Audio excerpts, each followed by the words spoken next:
माननीय सभापति महोदय, आपने मुझे बजट 2025-26 पर बोलने का जो अवसर प्रदान किया उसके लिए मैं धन्यवाद जोहार करना चाहूंगा।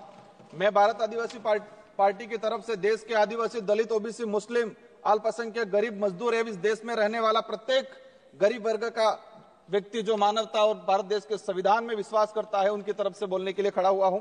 आज देश का पढ़ा लिखा, डिग्रीधारी, शिक्षित, बेरोजगार युवा 200-300 रुपए में दिहाड़ी मजदूरी करने के लिए मजबूर हो रहा है, और जो दूसरी तरफ जो विदेश में जा रहे हैं, जो रोजगार के लिए वो दोबारा पैरों में, हाथों में बेड़ियां लेकर वापस लौट रहे हैं। ये हमारा देश की स्थिति है, पढ़े लिखे विशेषकर बेरोजगारों की। आदिवासी समुदाय ने जितना प्राकृतिक आपदा का कहर नहीं झेला है, उससे ज्यादा हजारों सालों से शोषण, अत्याचार, विस्थापन जैसे मानव निर्मित आपदाओं के कहर से जूझा है।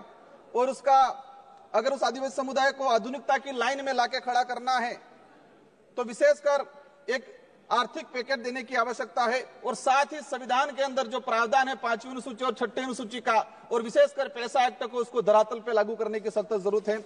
सभापति महोदय, देश के अंदर देखा गया है विस्थापन की जो समस्या, भारत देश में विकास के नाम से सबसे ज्यादा अगर कोई विस्थापित हुआ है तो आदिवासी समुदाय विस्थापित हुआ है। एक survey report Indian social institute की एक रिपोर्ट के अनुसार बताया गया है कि वर्ष 2010 से 2025 तक 15 सालों में 15 लाख आदिवासियों को विकास के नाम से विस्थापित किया गया है।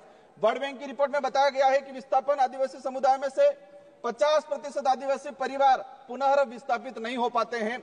साथ ही भारत देश में एक सर्वे रिपोर्ट में आया है कि जो आदिवासी समुदाय है अपने जीवन काल के दौरान कम से कम 50% आदिवासी एक उम्र के अंदर 2 बार विस्थापित होते हैं। आजाद भारत में उस समाज को प्रताड़ित किया जा रहा है जिसका इतिहास का हर पन्ना खून से रंगा हुआ मिलेगा। क्योंकि आदिवासी जल जंगल जमीन की लड़ाई के लिए, देश की रक्षा के लिए मुगलों से, राजा रजवाड़ों से और अंग्रेजों से लड़ता आया, कभी झुका नहीं, लेकिन आज उनकी हालत बेहद बेहतर है। पिछले 10 सालों में भाजपा सरकार द्वारा धर्म की आड़ में कलम कागज के हथियारों से आदिवासियों के अधिकार, जल जंगल जमीन को हड़प कर आदिवासियों की मानसिक, आर्थिक, बौद्धिक हत्या करने का काम किया गया है। सभापति महोदय, आज बजट में सशक्त भारत बनाने की बात चल रही है।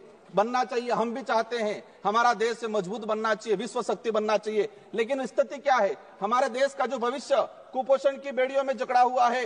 NFS 5 की रिपोर्ट बताती है कि आदिवासी बच्चों में 55% आदिवासी कुपोषित, और उसमें भी 42% बच्चे गंभीर एनीमिया से पीड़ित है। और आज देखा गया इस बजट के अंदर कि कुपोषण को दूर करने के लिए कोई बजट का प्रावधान नहीं किया गया है।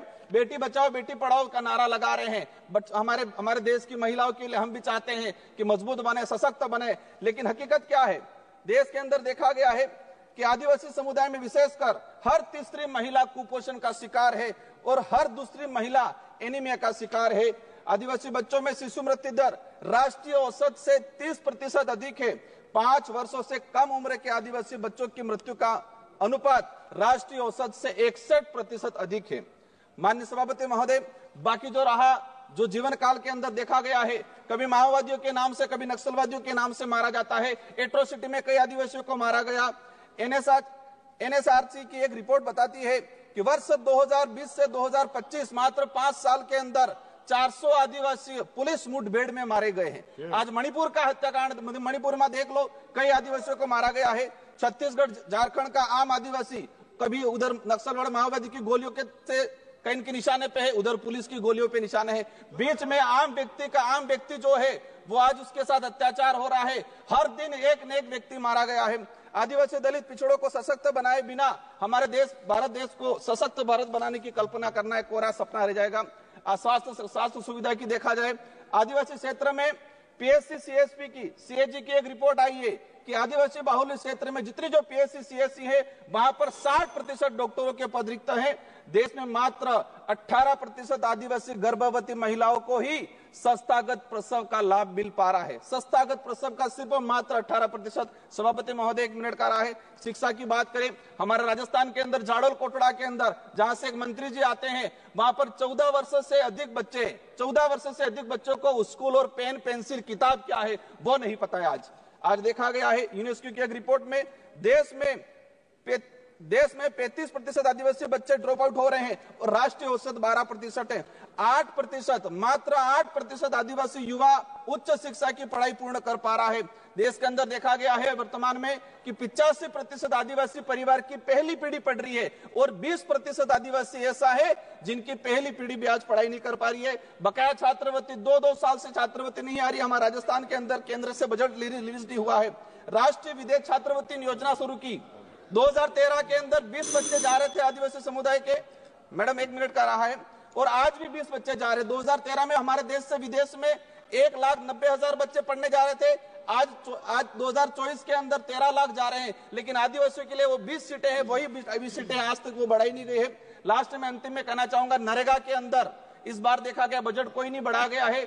नरेगा की मजदूरी 200 रुपए मिल रही है, उसको 600 रुपए तक किया जाए और 100 दिन का जो रोजगार है वो 200 दिन तक किया जाए। साथ ही आंगनबाड़ी कार्यकर्ता से हर प्रकार की सर्वे करा जाते हैं, सेंट्रल गवर्नमेंट इसको हैंडओवर करे और आंगनबाड़ी कार्यकर्ता सहायिका को एक राजकीय कर्मचारी का दर्जा दिया जाए और उसको नियमित करके भुगतान किया जाए। जल जीवन मिशन की बात हो रही थी, लेकिन ट्राइबल इलाके के अंदर 27% टारगेट अभी तक पूरा हुआ है, वो भी सैंक्शन, धरातल पे पानी नहीं पहुंचा है। अंत में कहना चाहूंगा, एकलव्य मॉडल की बात चल रही थी, हम चाहेंगे, अभी घोषणा के स्वागत करते हैं इस बात का, लेकिन उसको धरातल पे इंप्लीमेंट बहुत जल्दी होना चाहिए। किसानों की बात है, देखा गया किसानों पे गोलियां बरसाई जा रही। किसान क्या डिमांड कर रहा है? एमएसपी की डिमांड कर रहा है। किसान चाहता है जो खेत में जिस मेहनत से उसने कमाया है। सभा की कार्यवाही मंगलवार दिनांक 11 फरवरी 2025 को प्रातः 11 बजे तक के लिए स्थगित की जाती है।